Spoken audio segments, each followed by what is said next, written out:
Iran and the United States are set to hold high-stakes peace talks in Islamabad on Saturday, but deep divisions, mutual distrust and several sticking points remain.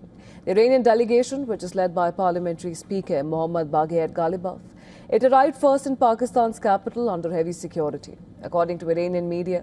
Speaking on arrival, Ghalibaf said that Iran comes with good intentions, but warned that past negotiations with the US have been marked by failure and broken promises. In a strong message to US and the world, the Iranian delegation arrived in a flight which was dubbed Minab 168. Iran says the name honors the 168 people, mostly children, killed in an alleged US strike at a girls' elementary school during the war. The delegation carried with them the shoes and bags of some of the students.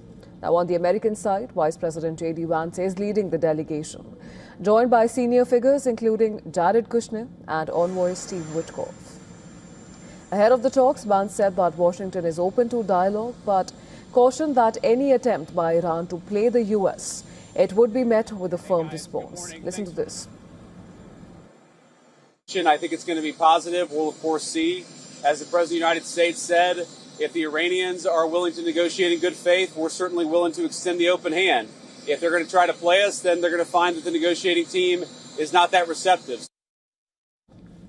While key disagreements persist, Iran is demanding a ceasefire in Lebanon and the unfreezing of its financial assets.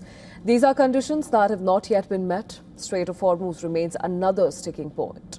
Meanwhile, US President Donald Trump has called for the reopening of the strategically vital Strait of Hormuz, a route that carries roughly 20% of the world's oil supply.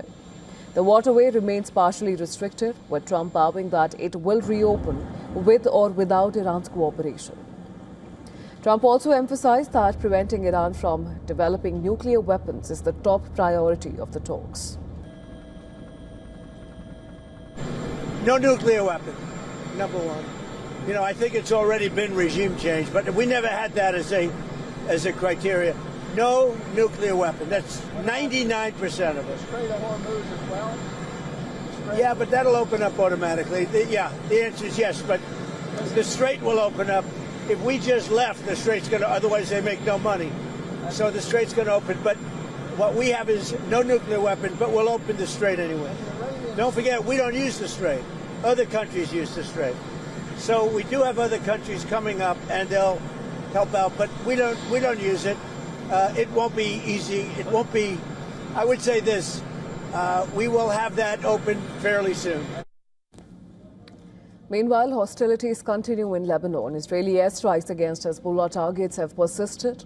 Despite Iran's calls for a halt, Israel maintains that its operations are not covered under the current US-Iran ceasefire.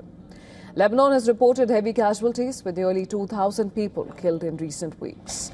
It says Israeli strikes killed more than 350 people on Wednesday alone, the first full day of the US-Iran ceasefire. Now, Lebanon State Security Agency said that one Israeli strike in the city of Nabatea killed 13 of its personnel. Pakistan's Prime Minister Shehbaz Sharif described the upcoming talks as a critical moment, calling them a make-or-break stage. Security in Islamabad has been tightened significantly, especially around the Serena Hotel, where the talks are expected to take place.